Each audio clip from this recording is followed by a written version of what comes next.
What's up, Influencer Nation? Jim Cavale here, founder and CEO, and I'm joined today by Heisman Trophy winner and NFL great Eddie George. And Eddie, we're here in Nashville, Montgomery Bell Academy. Yep. Your son just went out to football practice. And really want to just start with you telling your story. You know, a lot of people might think that, Ohio State just fell in your lap, but you actually proactively got yourself recruited to end up at Ohio State and have the career you had. Yeah. Well, I'm from Philadelphia, Pennsylvania. Grew up in Abington. Went to Abington High School for a few years, for my junior school years up to about the 10th grade. And because I wasn't doing well in school, my mom said, "Okay, we're going to pluck you up out of there and put you in a military school." And from Philadelphia, Pennsylvania, I went down to Virginia, Fort King Military Academy for 3.5 years. Went there for my junior year, my senior year, and went back for a postgraduate year. And the reason I say that is because my first year there, I didn't start at all. Didn't get any playing time hardly. I was behind two great running backs, Lee Green and Keith Burton, getting recruited by everybody in the country. These guys were 6'3", both of them, 6'3", 215 pounds, both ran 4.3s, and just beast. And I was, 6 foot, 168 pounds soaking wet. And I realized that I had to get, put in some work. And my senior year, I started for the first time. I rushed for over 1,500 yards, 22 touchdowns, and at the end of my senior year, I had 0 scholarship offers. Wow. I didn't make my SAT scores. I did so poorly at Abington that it reflected my grades at Fort Union, so I had to go back another year and just put everything on the table, all the chips on the table, to see if I can go to get into a Division I school. And luckily enough, I got enough attention to where I rushed for 1,500 yards in 4 games, 15 touchdowns, and got recruited by pretty much everybody. And Ohio State came knocking at my door. And when I walked on the campus, walked inside the stadium for the first time, it just felt right. It wasn't anything like where they're going to give me the number that I wanted, or it wasn't about the girls. It wasn't about promise me a starting position. It was just a feeling of where do I see myself being great and making a name for myself and taking taking this team to another level. And at that time, they were a fringe top 25 team, and they were coming back. They got a couple of recruiting classes where they were going to come back and make some noise, and I wanted to be a part of that. And I was at the crap table and metaphorically speaking, rolled the dice and committed there on the spot. It's amazing. And of course, you end up having a great career at Ohio State, but winning a Heisman Trophy.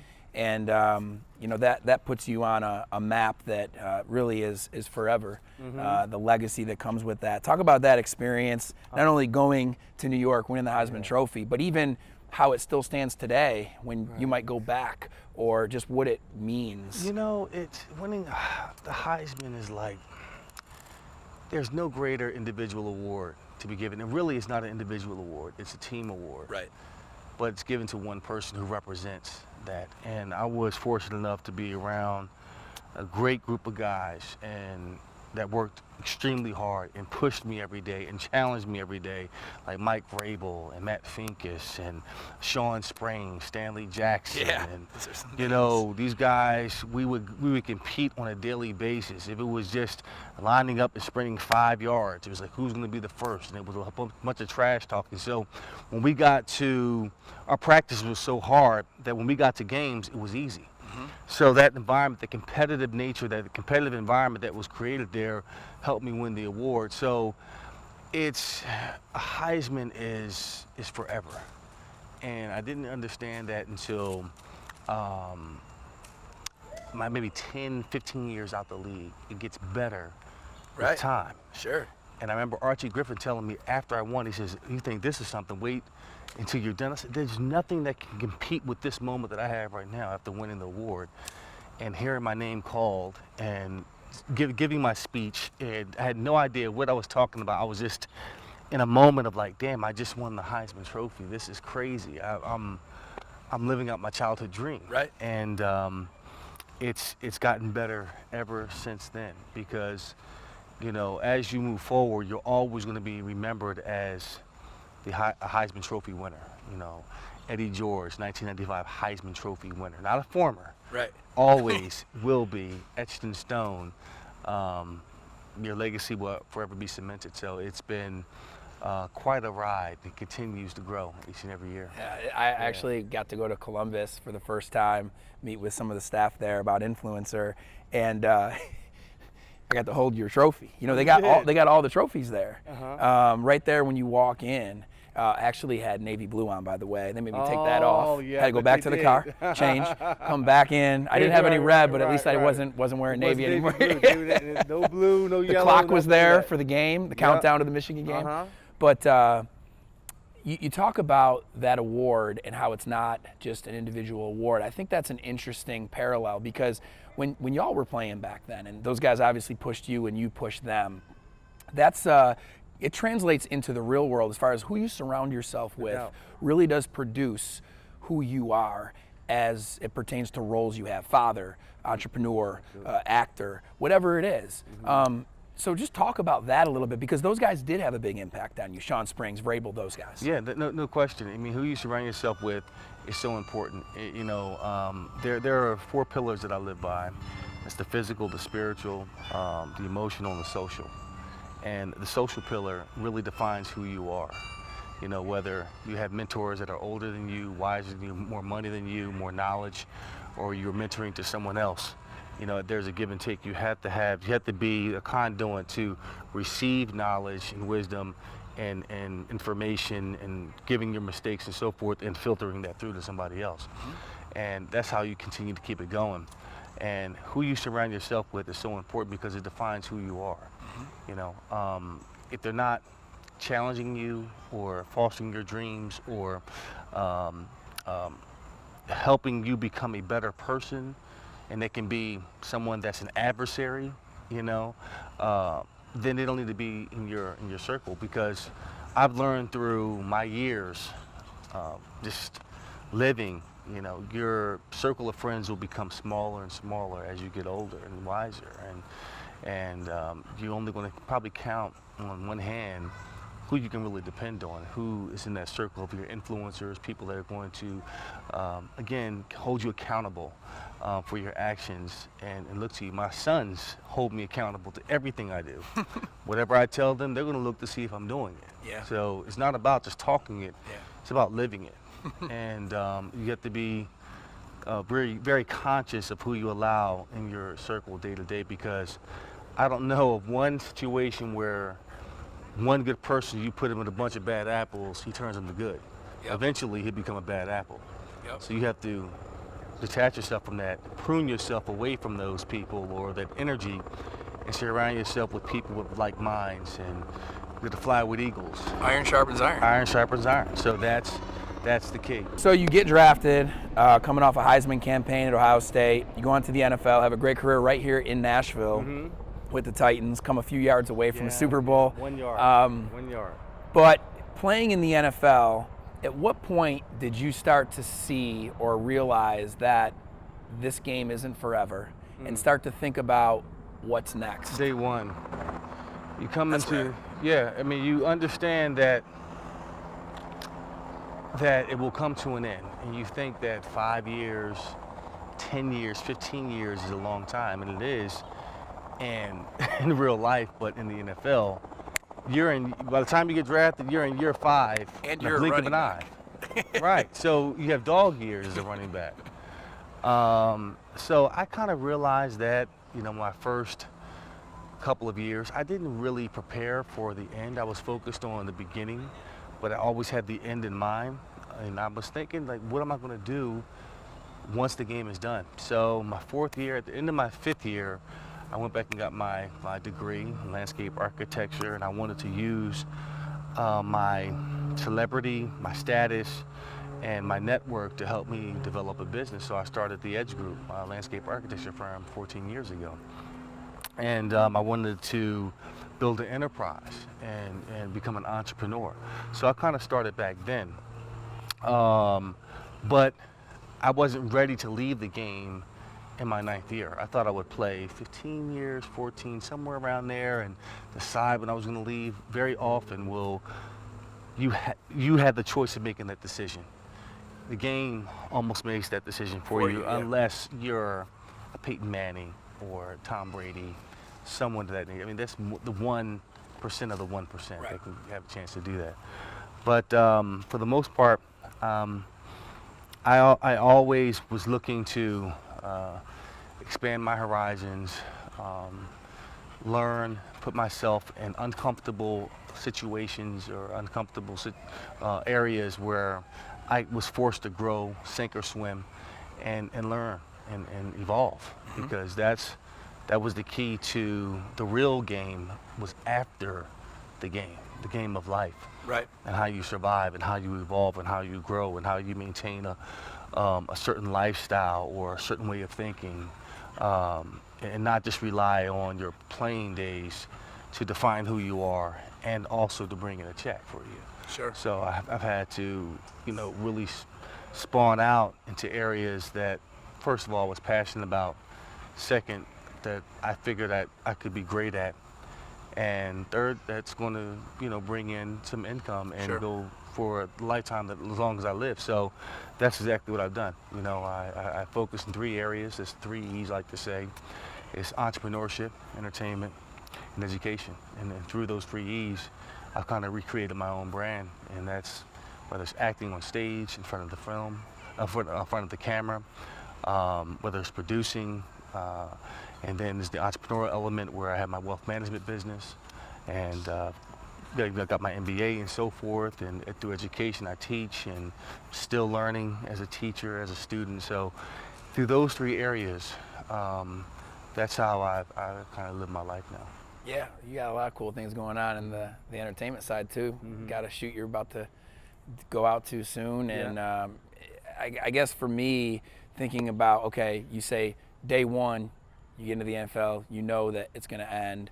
About 5 years in, you do some things, get your degree, start really thinking, you start the Edge Group, and then now you've got these 3 E's. That's a process. It took you a while to get to the point you're at now. So talking about that, when you go play football, things happen fast. The game moves fast, but also you make money fast, you get celebrity fast, if you're a good player like you were. But eventually, that runs out. On the other side, with this, it's almost the opposite. It happens slow, and you got to be patient, but yet you've got to be urgent. Yes, that's key. Urgency, because you don't want to become complacent. You want to stay proactive, but you have to be patient. As athletes, we work, we see results on the football field immediately. Sometimes in weeks, or you don't, a day, it's over. Or you don't. But you see when you work on a muscle, you start to grow, you start to see the physics. In life and in business, you work. You're like, where are the results? Where's you don't see it. Right. But it's happening, you're getting your experience, but you just don't see it. Yeah. And often what happens is guys get discouraged and they say, damn, it's not working. I focused on this for 2 years and, it just wasn't happening. Well, damn, it's a process. Yeah. And man, I take it to your 7th year, but the key is to stay persistent. You've got to stay persistent at all costs. That's the driving force, persistence and faith. So you've got to walk with that, and by that, you've got to have I believe, a strong faith in God, a strong spiritual will to get you to point A to point B within the next level of your life, because you're not going to see those small victories often. You've got to continue to see that dream in your mind when it's not tangible, when you can't touch it. You got to see it, you got to feel it, you got to think it, you got to breathe it, you got to cry it, you got to do all of that for that specific dream. If not, then you'll fall by the wayside in discouragement, and then you'll hear, just stories you don't want to hear about in the media. So it's a process, it's work, but it's gratifying if you dig in and you do the work. And that's how the game is, right? I mean, my favorite coach of all time, Jim Cavale, says every day you should laugh, you should cry, and you should spend time and thought. And so one of our core values at Influencer, all of our team members live by that core value, and that is laugh, cry, think, right? Like every day, spend time in thought, laugh, be able to laugh at yourself, laugh at how great the world is, how blessed you are, but also you're going to have moments where you're going to cry. Absolutely. And so you got to keep the end in mind. That's okay. It's okay to cry. That's right. It's human. It shows that you're invested emotionally, spiritually, physically in what you're doing, because that's what it is. That's what it takes. Without that investment, then you're just walking through the motions. Right. You're not tied to it. Right. You're thinking about, well, I got a second plan B. No, there's only one plan. It's plan A. Right. It's okay to cry, but get up and move it. And then I'll add to that, when to laugh and cry and find something to, what was the other one? Think. To think. Spend thought, but also create opportunities with the ones that you love. Mm-hmm. Create moments with Yeah. the ones that you love, Yeah. with your family. Because at the end of the day, That's all you got. Man, so much wisdom in that. All right, so social media. So as a guy with a personal brand who, when you were at your peak, social media wasn't necessarily what it is today. We had Sky Pagers. What, MySpace? MySpace is just coming out, right? So Golly. anyways, but then Twitter comes along, Facebook comes along, now it's Instagram, Snapchat. But at the end of the day, the platform has always been there, right? Like Ohio State has 100+ years of tradition. And when you're a running back at Ohio State, or maybe just a walk-on, or maybe a Heisman Trophy winner, to some respect, you have that platform, the alumni, the influence, the leadership that's associated with that school to tap into. Now you've got social media, and it makes the platform even more tangible. You have a number associated with your name that are your followers. And there also are people out there to go engage with that might not be your followers yet, but ultimately, through the jersey, while you have it, you have a shot to engage with people that you could create relationships with that will last after sports are over. Right. Talk about that as if you're an 18-year-old right now, or even you're just talking to your son, and how that responsibility works with your personal Well, to be brand. quite honest with you, I'm still trying to figure out the whole social media aspects as well. But on the surface, it's simple. You're building your core audience, your consumers, right there on the spot. I'm pretty sure if I came out, if I had the career today that I had back then, I would probably have 1 million followers. Right. But guess what? 1 million followers are going to listen to what I say, do what I do, buy what I buy, and pretty much listen to what I say and hold it as true. So that's, for every dollar, that's $1 million of profit that can go into your pockets if you play it right. So if you're looking at it from a business perspective, it serves you to really filter what you're saying and putting out there in every aspect. What are you promoting? What are you saying? You've got to double and sometimes triple check what you're tweeting about or what you're putting on Instagram, because oftentimes it can play against you and you're a knee-jerk reaction to something that may happen in society, and you say something that's off kilter that doesn't vibe with everyone, you made a mistake. So you got to be careful about how you do it, and you can't rely on the emotional impulse. You got to really think about what you're putting out there and that the masses will see it, because the goal is you're not just catering to that group of followers, you're trying to attract others to what you're doing, and also to stay true to who you are. I don't like it when someone just does it just to put on a circus, to bring it along as an attraction, if it's not who you are.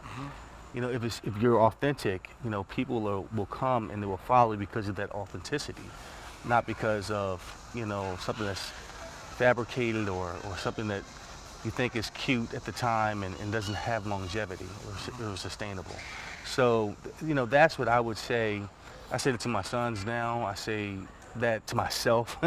When I put stuff on social media, what am I truthful about, and what do I want people to know about me, and how can I engage new followers to follow Eddie George and see what I'm doing?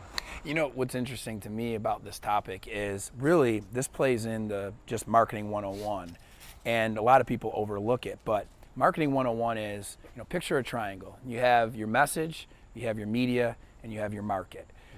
You have to define what your message is, and you want your message to work with the market, meaning your followers, Right. that are following you. And so, who wants to see what Eddie George is up to? The Ohio State world. Because no matter what, you could have played for 10 teams in the NFL. you're always hooked to the Ohio State doubt. world, right? Buckeyes reign But supreme. yeah, Buckeyes reign supreme. So like even for a guy like AJ Green, right? The NFL, I've said this, use him as an example. I don't know why I always use him, but he played at Georgia. When you analyze his followers on social, more than 50% of his followers, even though he's with the Bengals, big NFL star, are Georgia people. So how can you as AJ Green or you as Eddie George engage with those folks? And that's one example. It might be people at Montgomery Bell Academy. It might be whatever else, but creating a message that resonates with them instead of just throwing anything out there to be cool and maybe it's not even positive. What that can do to your brand, it can destroy it. It can, and I've seen it done time and time again. I mean, guys got to be careful of who they associate themselves with, and to see if they have their best interest at heart, because you can find yourself in a compromising situation, like in bed with a girl. Yeah. Take a picture of you while you sleep. Yeah. I mean, that's happened after a Super Bowl a few years ago. Right, and pretty sure it was a good night, but that's not what you want. So you got to be careful of what you put out there, and again, you got to go back to the truth. Nothing resonates more than the truth. That's right. You can't recreate the wheel. People love truth. Right. If it will resonate, it will strike a chord. It will move you. It will move your spirit. So if it's only 5 of those followers at first, continue to work on that. I wouldn't play into trying to serve everybody, because in the end, you spin yourself thin. Yep. And you find yourself really nowhere at the end of the ride. So Yep. you gotta find out and know who you are. Yep.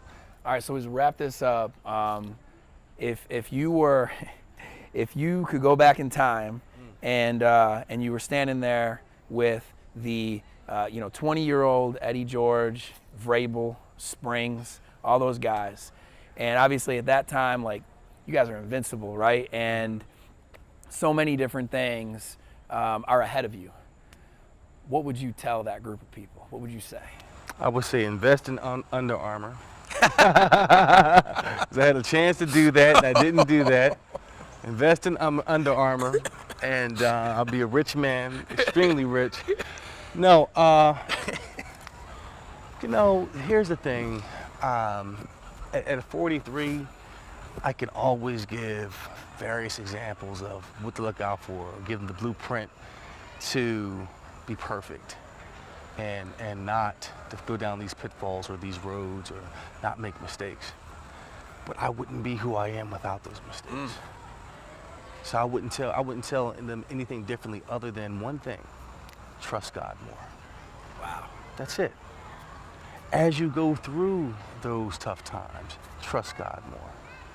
When you reach the pinnacle of your success, trust God more. Be humble.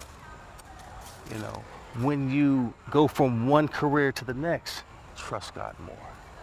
When you don't see what's happening around the next corner, next step, and it's murky, you don't know what's happening, trust God more. Because it's there for a specific reason. So I wouldn't change a thing or tell them that. It's to walk your path and trust God more. That's it. You know what I love about that, Eddie, is first of all, it shows that your identity is not in football or in those career moves. Because if you're trusting God as all those things are happening, your identity is in Him. But secondly, which I love, is life isn't easy. No, it's not It's supposed going to be. bad things are gonna happen. But there's a blessing in the bad things. There are, Yeah. and so Yeah.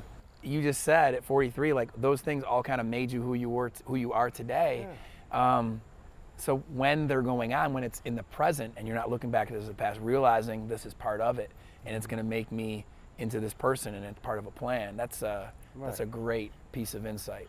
Yeah. It's a good answer. Hopefully it works. All right, so to end it, what is next for Eddie George? You talked about the 3 E's. How can people follow you based on entertainment, entrepreneurship, and what's the 3rd E? Education. Education. Yeah, well, I teach at Ohio State, the Business and Professional Sports, in relationship with the Fisher School of Business. That's awesome. So I've been doing that for going on my 4th year. Entrepreneurship-wise, I'm focused now on my wealth management business. I'm still involved with the Edge Group, but more of a silent partner. I have kind of evolved and grown from that, but still involved with some business elements of it.